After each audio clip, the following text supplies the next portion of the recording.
Please count.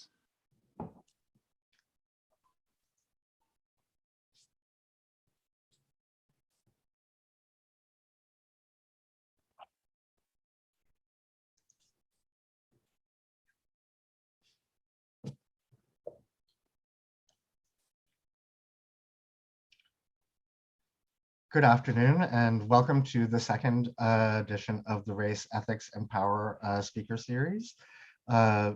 Today we have emerging scholar Cornel Gray, who is joining myself, Christopher Smith, who is one of two research associates at the Center for Ethics, along with Vasuki Shanmuganathan.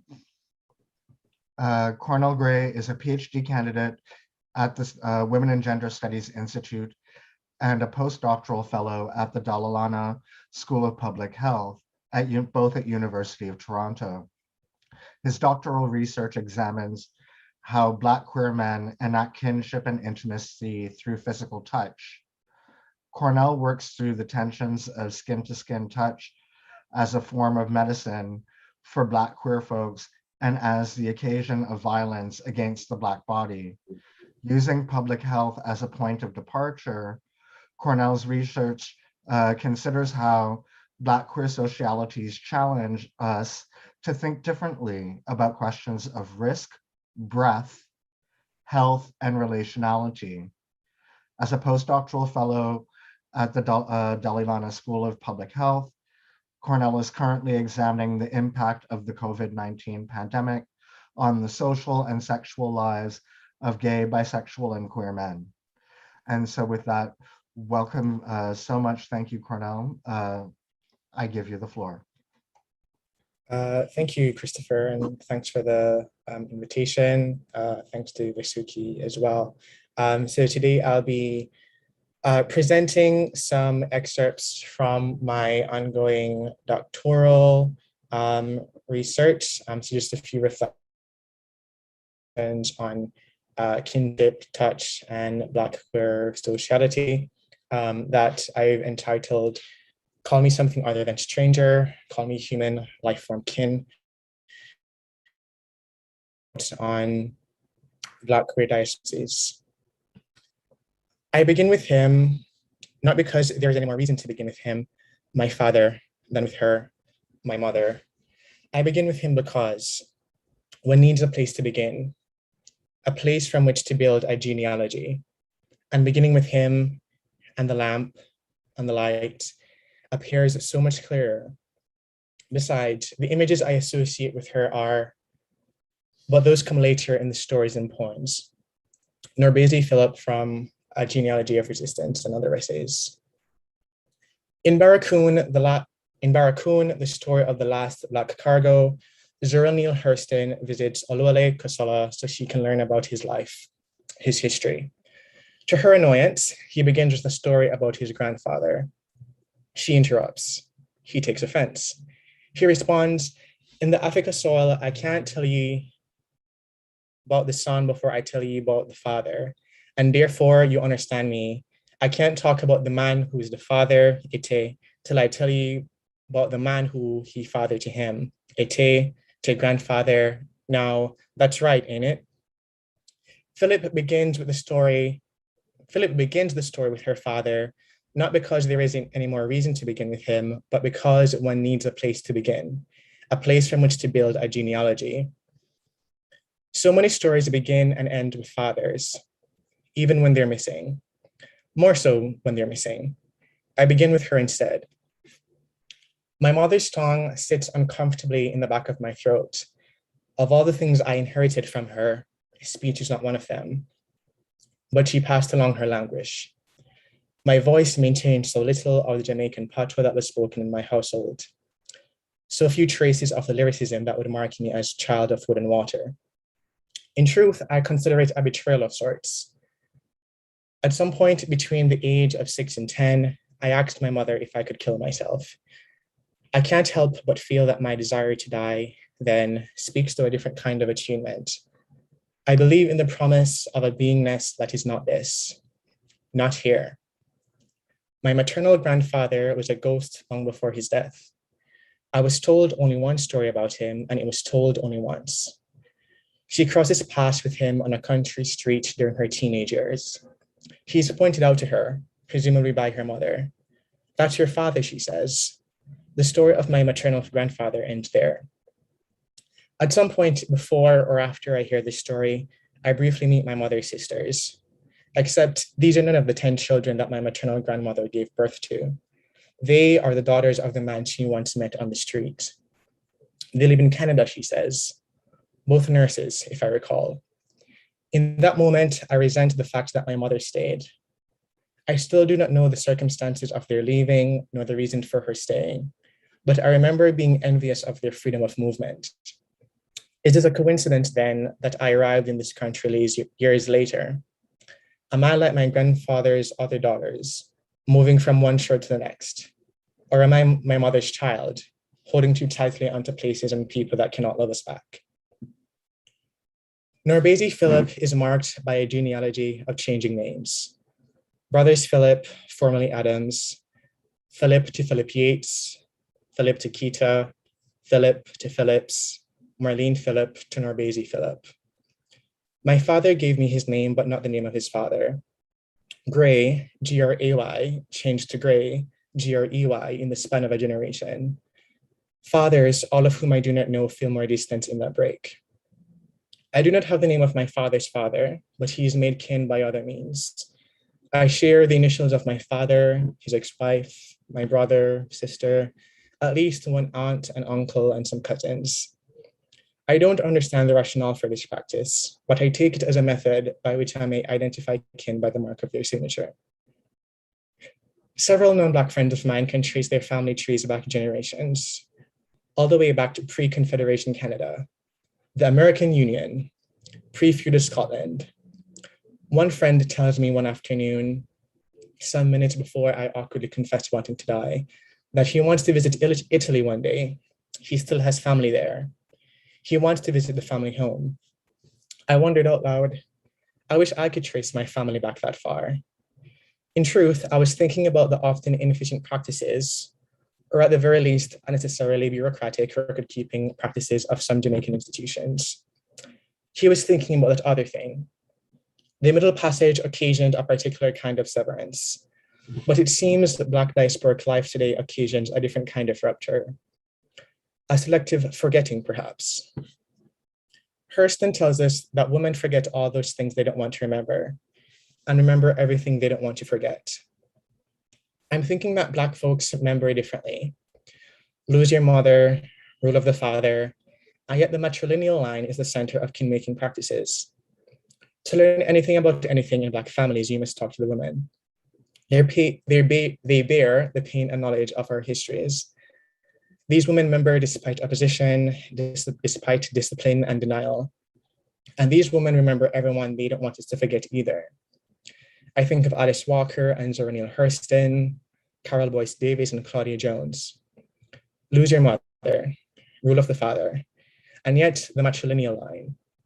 Even in queer ballroom houses, lineage and legacy are routed through the lines of women. Roots, like our own human nerves, die when pathways are blocked. Nerves, like roots, learned to adapt and redirect to other channels. Misspelled names, made up birthdays, lost and falsified documents, interfamilial adoptions. We forge new identities, relationships every day. Black folks conceive kin in ways that refuse institutionalization. It evidences a profound openness to say, you can be mine, and I, yours too. Dalla speaks of his journey from his home village to the west coast of Africa to slave ships and the New World. He has a friend called Kojo who is also enslaved. There appears to be a moment where Dalla is afforded the opportunity to escape enslavement. They almost leave me on the shore, but when I see my friend Kibi in the boat, I want to go with him. So I holler and they turn around and take me. For Dalla, to be abandoned at the shore is a fate worse than slavery.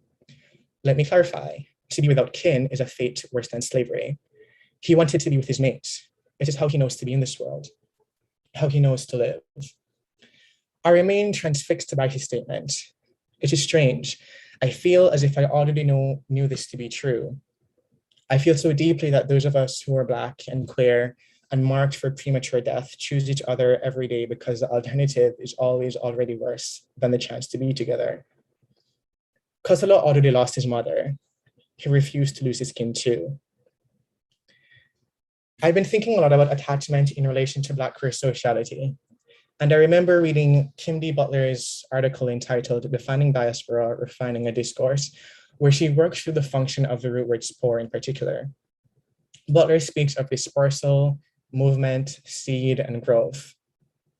And now I'm thinking about plants, you see. The image of growing vines flashes across my mind.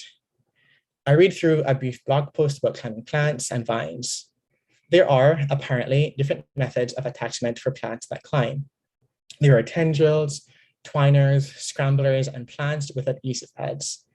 These plants grow by latching onto nearby supports. I'm especially fascinated by tendrils and twiners.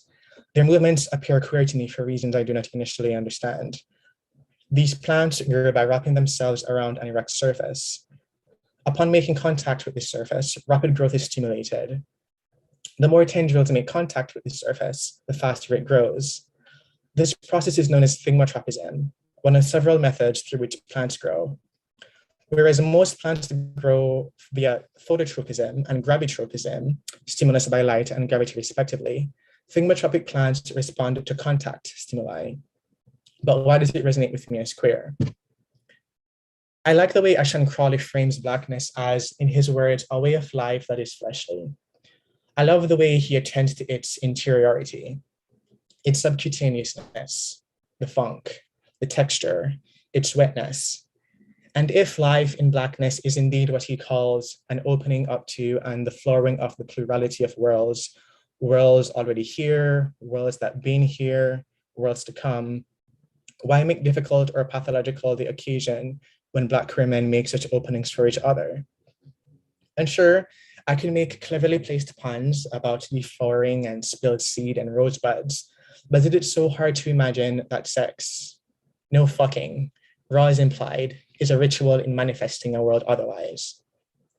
And even when he says that there are things in the world, in the universe, that are not easily perceptible to human flesh, we simply feel the effects of such material. Is this not what Evelyn Hammond said some decades ago? Riffing off Michelle Wallace's discussion of black holes, Hammond forwards black holes as a metaphor for Black female sexuality.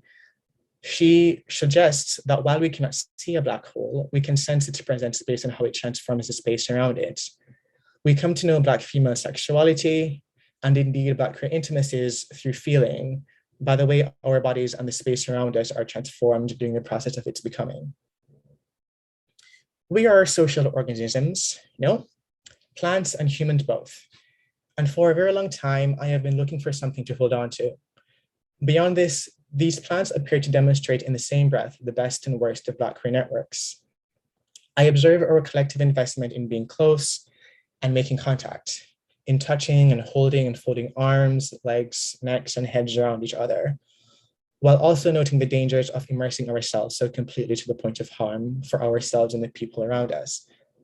It seems so often we latch onto, if not the closest, then the easiest thing around for sake of pleasure. This is not a judgment. If it is, I too am guilty. I have offered my body, erect as it was at the time, for other men to latch onto, for them to spill their seed. Some did not ask for consent, but claimed the surface and interior of my flesh as their own. They plowed and they soiled, but there are good things too. Yes. I imagine vines spinning in the open air, grasping for sunlight and warmth. I think of vines catching each other, coiling around each other, falling in and around vines and tendrils, becoming stronger, growing together, growing into each other. I think of my close friendships this way: the impossibility of complete severance, the absence of the desire to do so.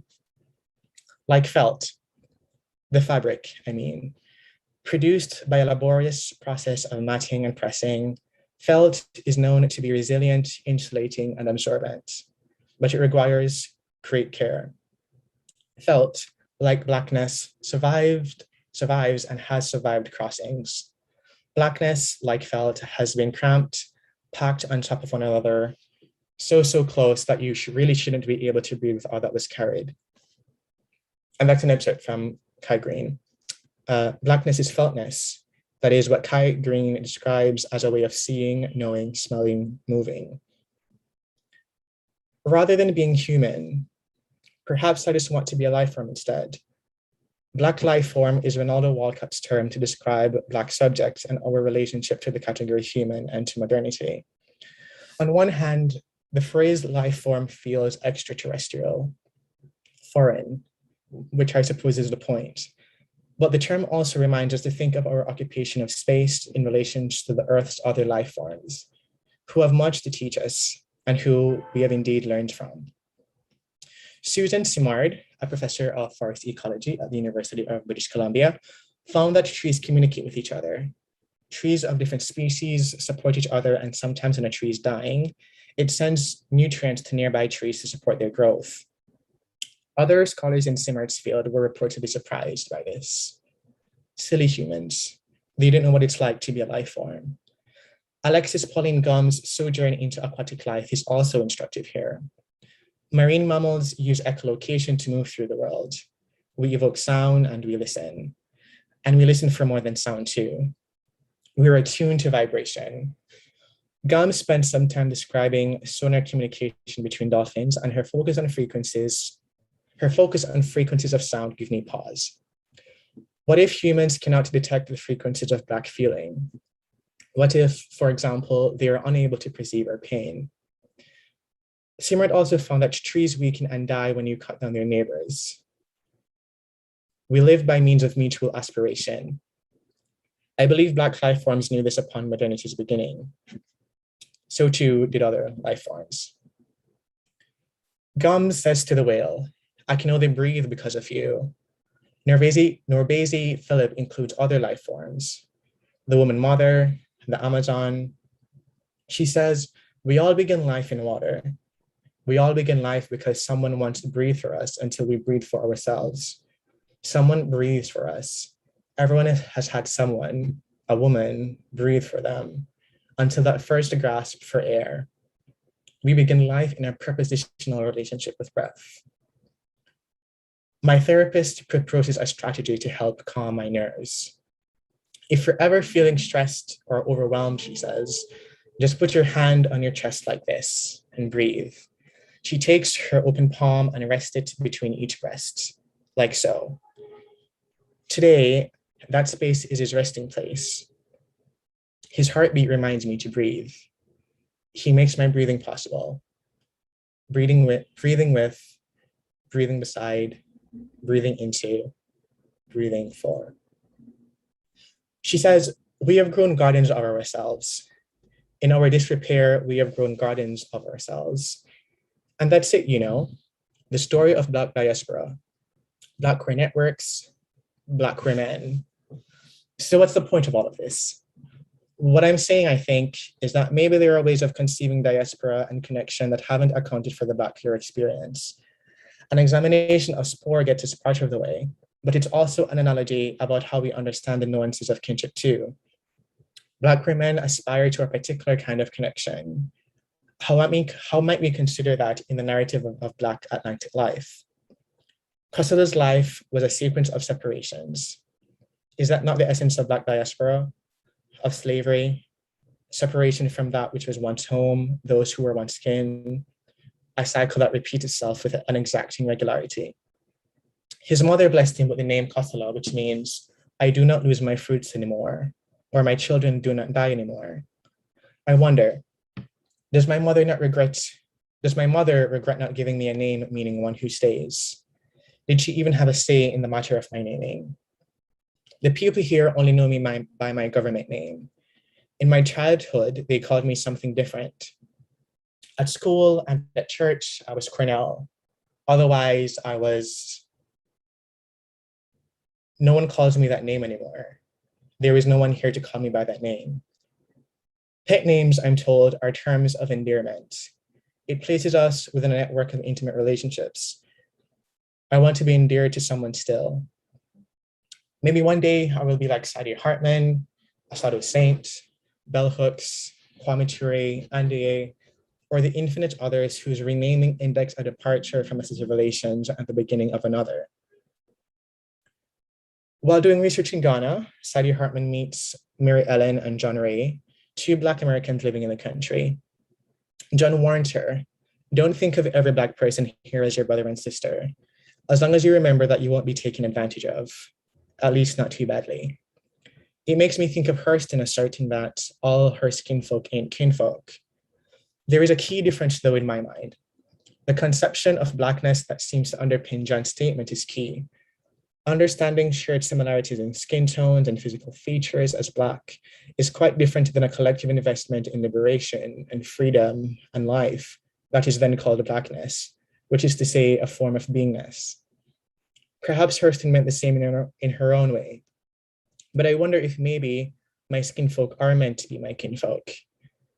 If we subscribe to the belief that Black life, in all its queerness, was cultivated and persisted and was made radical in and through the long journeys across the Atlantic, and that the Black queer ways of being created aboard slave ships gave birth to cultural and political systems that continue to sustain Black communities today, it seems inexact to assume that what eventually become forms of Black kinship was facilitated because of a series of colonial classifications that we now label phenotypes.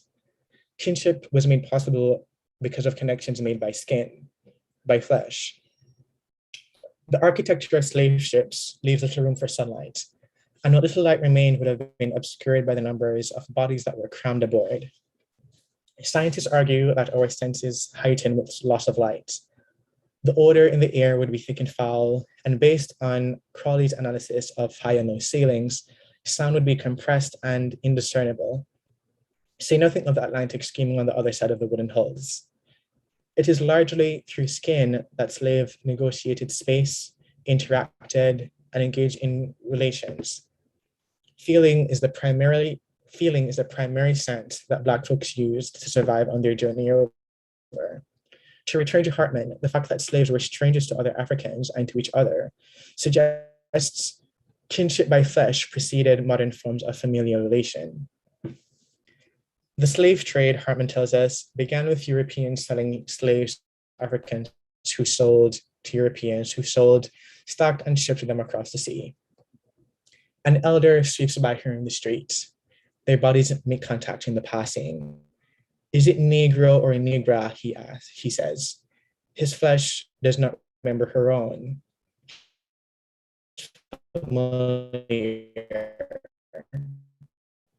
Of course he didn't. They were no kid. As if something happens to me and you tell me by my face, you can know me by this mark. That mark does not necessarily have anything to do with the color of one's skin. We're made kin by other means. Frederick Douglass. We were brothers and sisters, but of what? But what of that, rather? Why should they be attached to me or I to them? Brothers, we were by blood, but slavery had made us strangers. I heard the words brother and sisters and knew they must mean something, but slavery had robbed these terms of their true meaning. Children of the slave ship made their own meanings of the words brother and sister. Black queer folks practiced kinhoods of other forms on their own terms. Family is not something made possible because of biological proximity. It is performative, which is to say, it is enacted in and through the occasion of its doing. Hartman arrives at the Ghanaian shore and beholds the Atlantic Ocean in the distance. Overwhelmed by a conversation with a young filmmaker from Atlanta about kinship, loneliness, and feeling, Hartman's sense of American propriety yields to her flesh. A wave of emotion, perhaps carried from the Atlantic itself, consumes her. Her mouth reveals more than it should. Tears wash her face. It's real, you see. Khaled, the filmmaker, squeezes her hand. I imagine he does this instinctively, the way our hands automatically reach out to someone when they're experiencing pain. Sis, it's all right. Don't forget we're survivors, he says. In my head, he says this with sincerity. In the moment, he's reaching for a genuine connection. It doesn't matter if it fails. She wonders if it is a gesture of tenderness that makes a tribe. I cannot say if communities are built on it, only that they are made possible by gestures of tenderness. To invoke Hemp Hill, we learn and relearn how to hold tight. gently. For me, Ashton Crawley's The Lonely Letters is a series of stories about relationality. I suppose that's not particularly descriptive, but the statement is not inaccurate. In each letter, the speaker, A, is feeling his way through the desire for intimacy, the ephemerality of connection, the laboriousness of establishing and maintaining relationships, the ongoing beauty of it all, Hane included. I'm intrigued by Crawley's discussion of familiarity. He names something that I felt and observed, but never quite identified as well a thing. As a child, he finds himself being unfairly reprimanded on a bus trip by a teacher he does not know, but who is nonetheless particularly preoccupied with ensuring that he is on his best behavior. He tells his parent what took place, and they tell him, the next time you see her, ask her if she knows us. Ask her if she went to our church. He does as instructed, only to find out that his teacher knew his parents. She saw traces of his parents in him, his daddy's mouth and lips, and mother's voice. Crawley describes this as a knowledge of having known, a knowledge of knowing, a knowledge of desire to know. This is a mark of a different kind, not brand, not epidermalization, unmistakably imprinted on and imbued within and on flesh. It's the kind of mark that made it possible for my high school friends and I, who thought we were still straight at that point, to seek each other out. The kind of energy that made apparent my queerness to other people before I had words, let alone desire to describe my sexuality. It is the same knowledge of having known, of knowing, of desire to know, that was on display when a stranger's gaze lingers a second too long, after which he asks if I know. He's I respond. You look like him, the stranger says. Tell him I said so. I do not know if it's the hair or the air he sees as being similar. Maybe the Caribbean still asserts itself in and on my body in ways that I am not aware. In any case, I deliver the message. He writes back, son. And I do not know if I am meant to take it as invitation or confirmation of shared kinship. I'm not sure, because once he said I remind him of someone who I have not met, but with whom I share a country of birth and, interestingly, an alma mater. I mention all this independent of consciousness. Sometimes our flesh remembers and perceives a history and the present, a future too, that our minds are as yet unable to grapple with. Black folks, Black queer folks, Black queer men practice familiarity as a way of maintaining life, an activation of connection in the world. This only happens through a practice of mutuality. Some will have you believe that we exchange only blood and semen, fists and bruises, legacies of abuse, harsh words and regrets. I ask that you see us as a vector of something other than disease and death. We share with each other gifts of deep friendship and vulnerability, the kind of openness not afforded to most men. And I think I'll stop there for now. So thank you.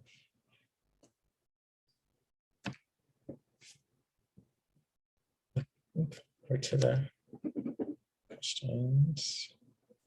Amazing, amazing. Thank you so much, Cornel, for giving us so many things to think about. I'm jumping into the chat right now. There are 2 questions I see already, and for those that are in our audience, feel free to jump in with more questions, and I have some of my own. The first question, could you elaborate on the mention of organic materials, plants, forests, and networks in your talk? Is this a different timeline of histories you are drawing your attention to? Or sorry, drawing our attention to? Sorry, can you repeat the question? The internet cut out for a second. I didn't hear the first part. Could you elaborate on your mention of organic materials such as plants, forests, and the networks that they create that you discuss in your talk? And part of that question is this a different timeline of histories you are drawing our attention to? Mm. Okay, great. Thank you. So I would say I wouldn't say that I've been thinking about it in terms of timelines. One of the things that I've been thinking a lot about is different kinds of knowledge systems. And so in the broader project, one of the things that I'm kind of like making a case for is to say that um, the body is a reservoir of knowledge. The body holds memory. But so do other kinds of living organisms in the world, right? So I don't think I mentioned here, but elsewhere in the project, I referenced some of Jackie Alexander's work, who argues that water holds memory. Vanessa Agar Jones makes the argument that sand holds memory as well. And so I think for me, what I was trying to do is, how can we look to different kinds of life forms as a model for us to think about relationality and how to be in the world more broadly. And I guess at perhaps a more philosophical level, there's a point being made there about what it means to be a human. So it's also about like, how do we not only engage with each other as like human beings, but like how can we also be in relationship with the earth in these various kinds of ways, and to take care of each other in that respect. I don't know if that answered the question, but yeah, no, totally. And I wanted to extend our conversation on this because one of the things that jumped out for me in your talk is it also led us to think, because you prompt us to think about how we understand genealogy as a way to assert our presence in the present.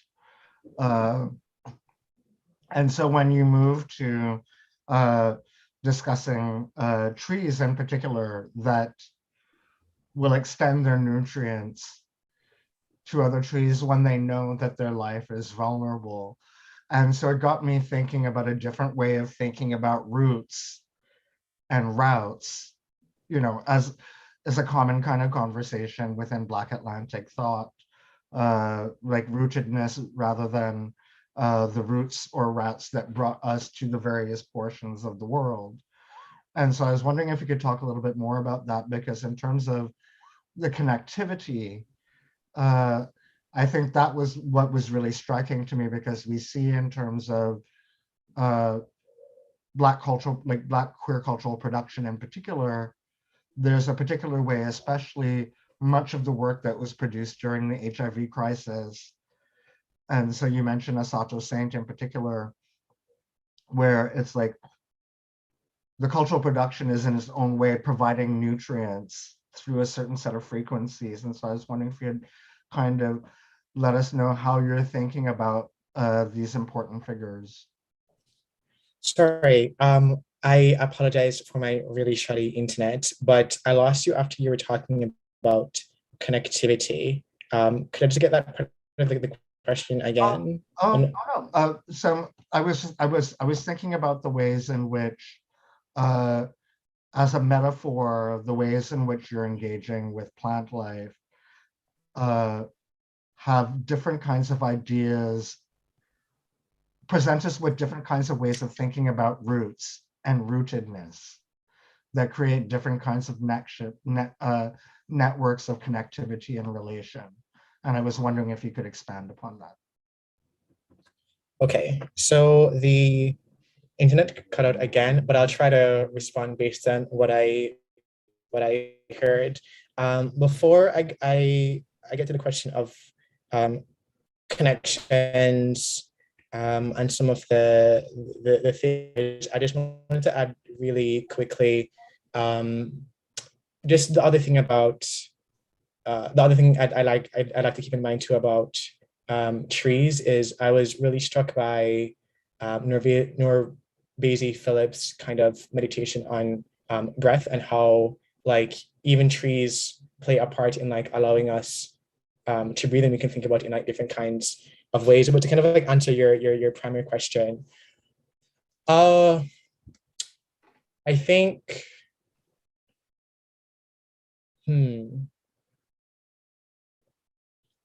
So one of the things I've been kind of like thinking through over the past or so is how Black queer writing, particularly from the 1980s, 1990s, opened up a space for us to be, I guess the language I use in my own work is kind of like for us to be like real and like honest with each other in ways that we might not be able to do otherwise. And I think even now, I think the kinds of communities that were formed under conditions of crisis, I think serve as a really important model for what it means to show up for people, what it means to give of self in relation to one's community. So yeah, I guess that's generally how I've been thinking about the importance of folks like Asado Saint and Essex, Hemphill, and so on. I'm sorry, I missed part of the question because of the connection. So maybe I apologize for not answering that question particularly clearly. No. It was a perfect answer. A next question in the chat, and I had a similar question. Is there potential for different mappings of embodiment in thinking about the history of touch that goes beyond the limitations of the gender binary? Sure, mappings for embodiment. Mappings for embodiment that goes beyond the gender binary? Yes. Okay. Yeah, I think so. So one of the things I think about at another point in the dissertation, I asked this question around desire and intimacy, where folks who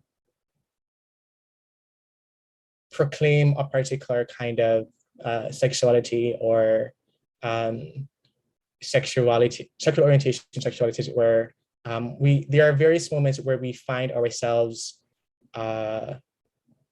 desiring effectively the flesh, the company of other people that based on the way that we've identified, we precluded ourselves from. Wait, that's not really making sense.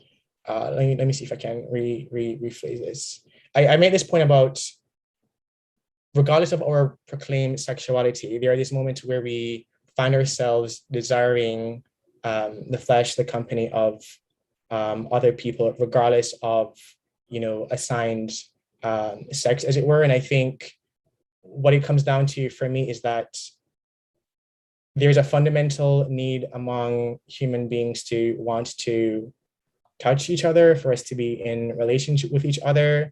And that ends up being messy in a number of ways. But I think the binary is a way of kind of like, how do I say this? Preventing or precluding some of those possibilities, perhaps, might be one way to think about it. Because there might be an argument to say that our flesh doesn't needs warmth, needs heat, needs intimacy, regardless of the particular kind of gender or sex of the other person. Even thinking within the context of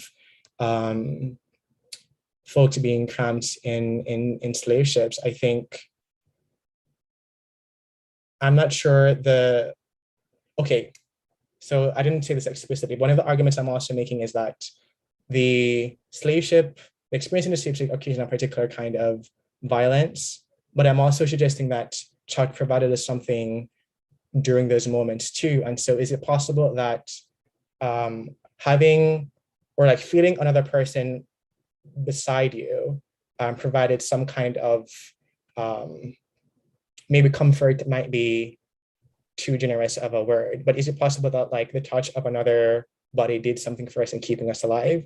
And I think in that respect, like gender isn't so important in that kind of sense, I'd say. I don't know if any of that made sense.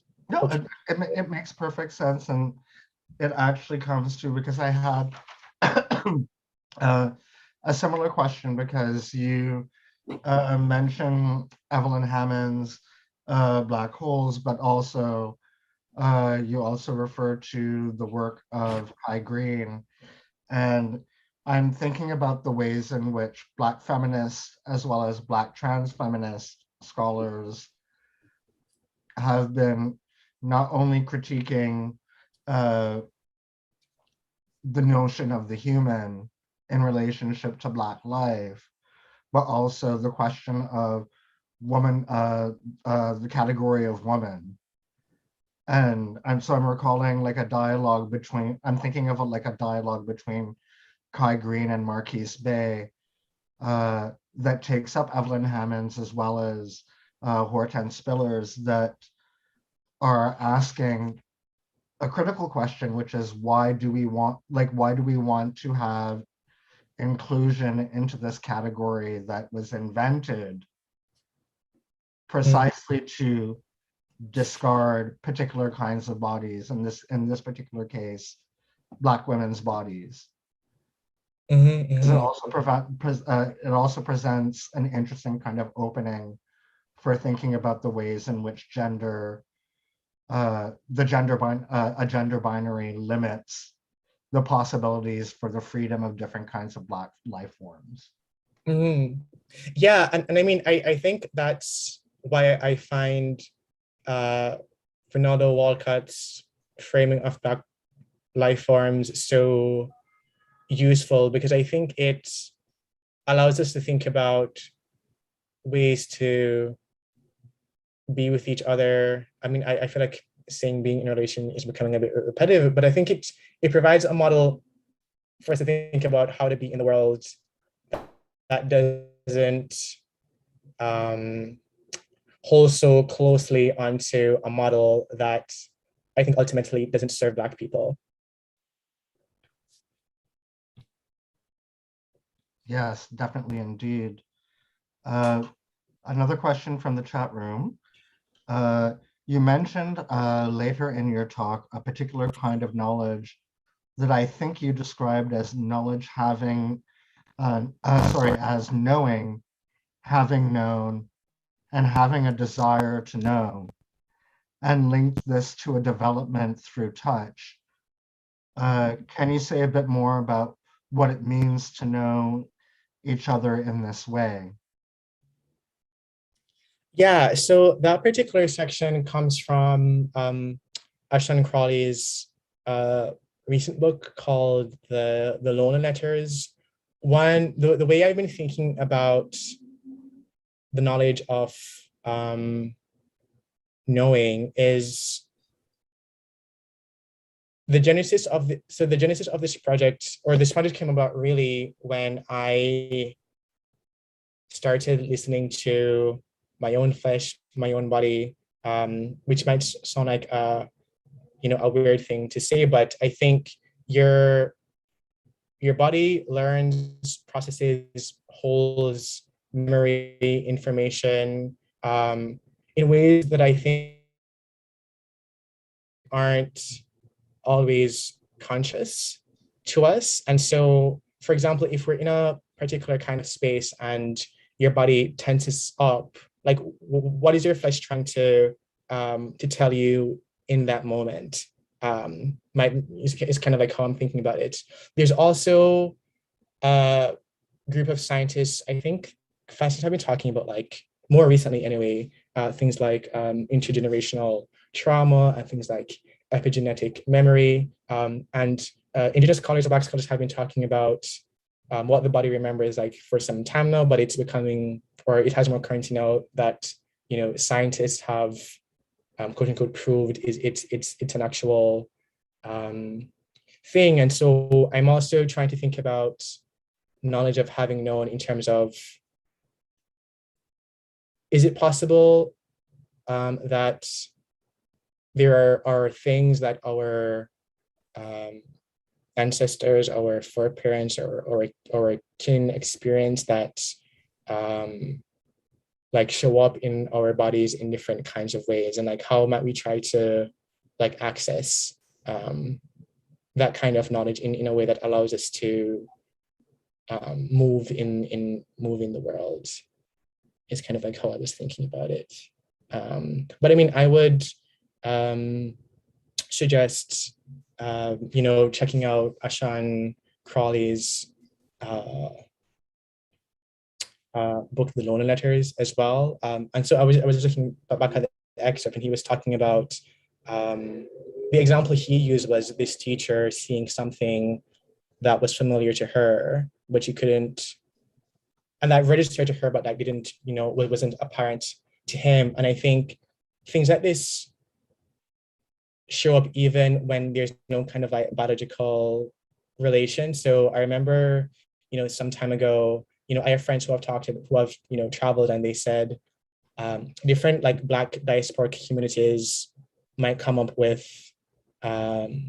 similar methods or like practices about how they wanted to do certain things, like dances, for example. And so for me, the question is like, is it possible that there's something like, is it a coincidence that like diasporic communities like end up moving their bodies in these kinds of ways, even though there's no kind of necessarily direct conversation or communication? Like, are there things that our flesh is kind of like holding onto after time that shows up in these different kinds of ways? That was a very long ramble. I apologize. And so another question from the chat. You had started the talk by thinking about absences. Could you say a little bit more about why these absences are needed to learn more about what remains? Yeah, that's a great question. Thank you. So the other thing about, so this project emerged from a place of loss or absence. So I was at a point where I wanted to leave graduate school. The circumstances, I couldn't do it at the time. And so I was trying to figure out, what do I need in order for me to like be here? And asking myself that question led me to thinking about the importance of community and the importance of like people, and like touch and like feeling. And so I guess maybe what else is that sometimes we don't have we can't have the perspective until like it's like no longer there, like, right? The need doesn't make itself apparent unless it's the, what am I trying to say, the resource, unless something is kind of like removed for us to kind of like make sense of like, what is it that our bodies actually need to survive. And I think the story is also about how Black diasporic communities make full lives, not necessarily, or like despite a certain kind of absence, right? So one might say that, yes, our ancestors were removed from their homelands, as it were, but like, then what happened? And like, what does that loss or absence allow us to do or to create? And I don't think I quoted that passage here, but Rinaldo also did this like talk where he was talking about what Black folks were able to create as a result of enslavement. And so I also think something beautiful and productive comes out of that loss and absence. I mean, violence notwithstanding, I do think we make something out of that as well. As a follow-up question to one posed to you previously, do you think there can be a political dimension to tapping into touch as a resource, but also knowing, having known, having a desire to know that kind of knowledge, and how it might be useful for solidarity building? So is the question about like what touch has to offer to solidarity building? Am I understanding that? That I think that's well, I think I'm translating the question, and so if I'm to the person who posed the question, if I'm not translating the question fully on point, do let us know in the chat. But that was how I was reading the question, like thinking about how touch becomes a different kind of embodied resource that can inform the way that we imagine something like solidarity building. Yeah, that's a great question. So I haven't thought about it explicitly in terms of solidarity building, but what I will say is, so there's a point in Ushan Crawley's book where he talks about the way we've kind of been, socialized and conditioned in a way that makes us more estranged or alienated from each other. And I think feeling and touch allows us to overcome some of those. And I mean, part of the argument there was like, we've been socialized like not to kind of like feel alongside with each other. And I think touch is effectively a challenge to that kind of process, particularly if we think about something as simple as like propriety, right? So there are all of these rules, and I mean, and the question about consent is a little bit different. But one of the things I've been thinking about is in certain kinds of like institutionalized spaces, we're told that we aren't supposed to engage in particular kinds of, acts of affection, like hugging someone might be dangerous for all of these different kinds of reasons. And I think we lose something in surrendering to that. And I mean, from a quote unquote like public health perspective, scientists also make these various kinds of arguments about the importance of physical contact in maintaining our health. So they've said that it improves heart function, lung function, stress levels, all of these kinds of things. And so simple gestures like that, I think, are important. I think there's also something to be said about, and I mean, going back briefly to the point about, like nature and other kinds of living organisms, feeling touch might allow us to think about how how do I say this? How the work is kind of like implicated in each other. And I guess one way to think about it is through some of Norbezi Phillips' work, right? So we exist in the world. There's an argument that like the nature of things is that we are kind of like all breathing alongside in relation with each other. And so are there ways for us to engage each other that makes breathing possible for all of us? So for example, some folks might be engaging in political work that benefits a particular community, but then it might make it more difficult for like Black people to breathe in terms of like surveillance practices, for example. So like, are we able to think about are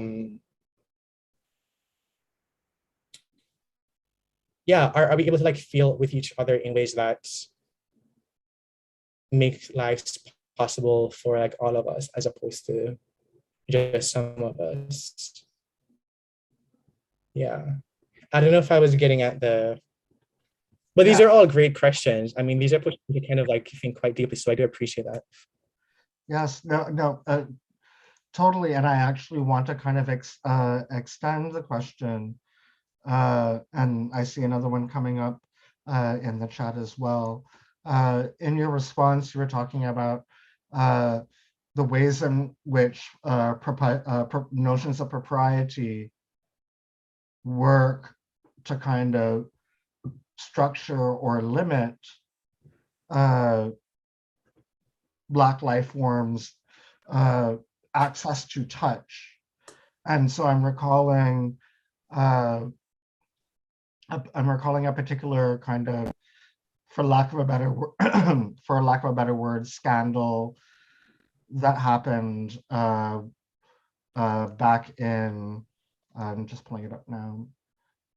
It was some time ago, but specifically the issue was regarding a professor who, and so this also ties in with your question around consent, or recognizing that consent is part of the conversation, but is not necessarily all of the conversation.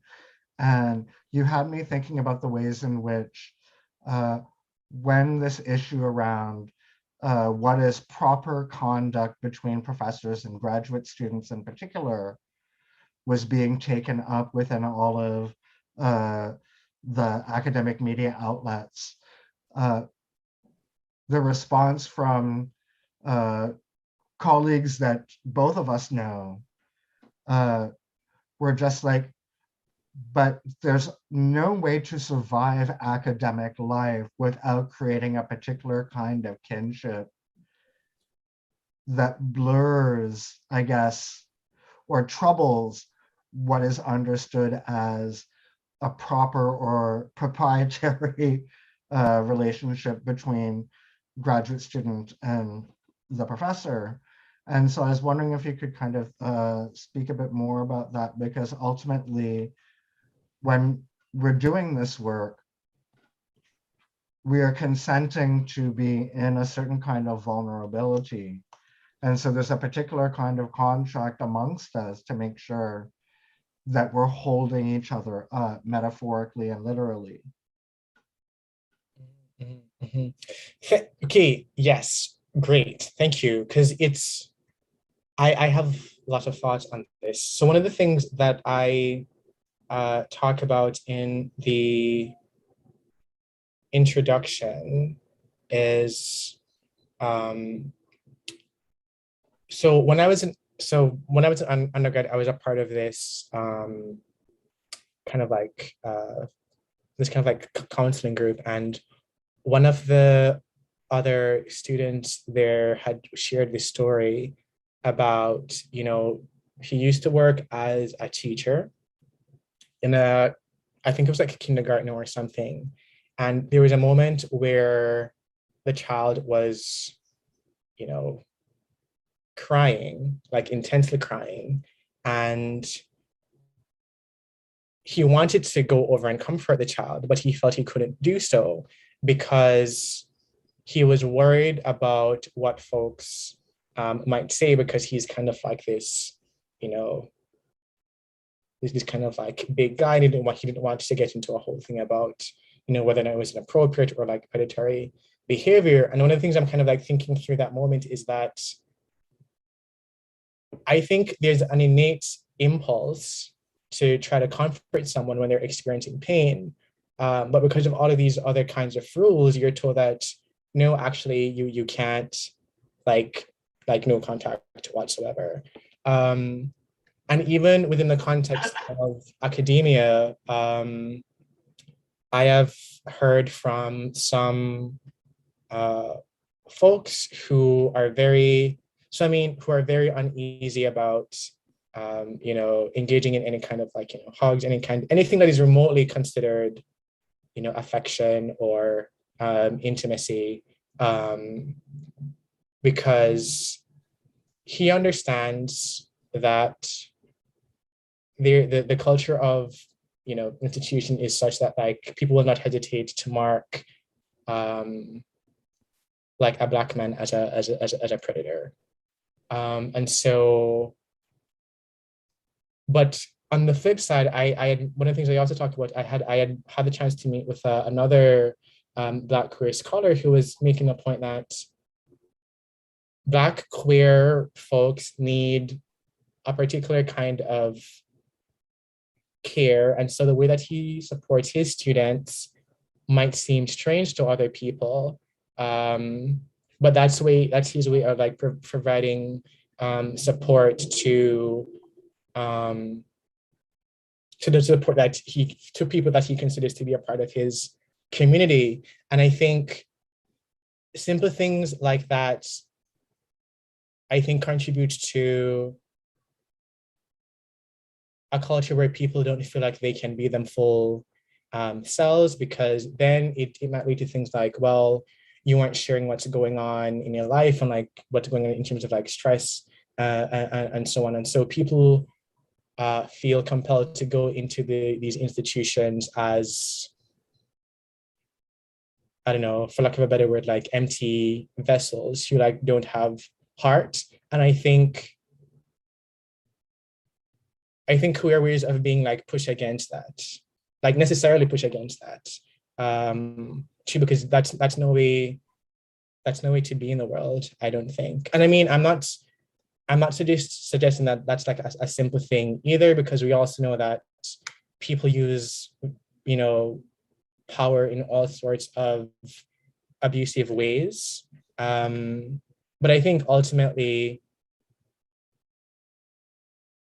for me, like contact touch does more, like I think we lose more by like prohibiting that as like altogether. Yes, and no, and thank you, thank you for that. Thank you for that response. We have another question in the chat. How do you see your work informing the way that public health is thought about? Oh wow, thank you. I mean, And that's a very open question, so feel free to answer it as you wish. yeah. So the way that the project is kind of pitched is that it is meant to be both a challenge and an invitation to public health to treat Black life differently. So one of the things one of the points of entry for the project is actually this tension with public health, right? So in a lot of the literature on like HIV, for example, the narrative is usually don't have sex without a condom, or you'll get HIV and die. And that is like specifically targeted to Black men, right? So skin-to-skin contact is a no-no for Black women. On the other hand, public health scholars, life scientists, there are all of these studies that talk about, as I've said, the health benefits of skin-to-skin contact, right? So various forms of skin-to-skin contact. So hugs, massages, I would include raw sex in the conversation, and folks like Manon Bailey are doing a lot of great work in that respect.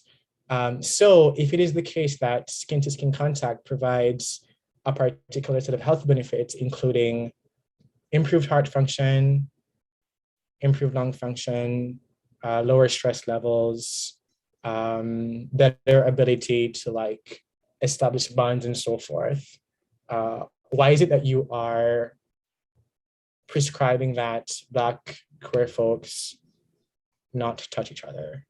And I mean, we can think about this more broadly, even in terms of some of the policing and regulations about like gatherings that focus on or that target like Black communities. So for example, like too many Black people at Caribana is always seen as like a problem for some reason. But I mean, to go back to the initial point, I'm kind of like trying to figure out or to grapple with this question of skin to skin contact as a positive thing, but then skin to skin contact among Black queer people as being a negative thing. And so I'm kind of like pushing, or I'm trying to invite, you know, folks to think about other ways for us to think about what, I guess for lack of a better word, like safety or health looks like, or to be, and to also better grapple with how Black queer men, Black queer folks more generally, make sense of their own health. So even within the context of COVID, for example, so I'm working on this other study on COVID, and some people have said that, hey, you know, they aren't having sex, they aren't seeing people. But then you have other folks who are like, I might be risking catching COVID, but like I needed to touch someone. And for me, that is a very real and important thing for us to grapple with in terms of like physical and mental health. And so I think whether within the context of HIV, within the context of COVID-19, people are making all sorts of calculations and negotiations about what they are willing to surrender or defer, but also about what they need and what they need now in order for them to be able to live. So yeah, I'm trying to push forward that conversation somewhat as far as public health is concerned. So we'll see how that goes. I'm looking forward to it. Oh, Omishere says this is excellent and thank you. Thank you. Is there anything else that you would like to add? I think, well, the time is 5:08 and I don't see any more questions coming through in the chat. Is there anything that you would like to add before we leave our audience? I mean, not that I can think of right now. I just want to say thanks again for the invitation and thank you all for the questions. Like I really appreciate the opportunity to share and to like push my own thinking in terms of the project as well. So I do appreciate that. Thank you. And thank you for joining us today at the Center for Ethics.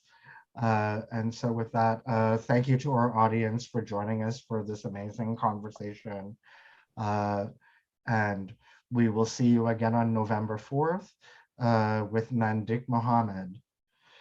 And so everyone have a lovely evening. Cornel, stay on the line.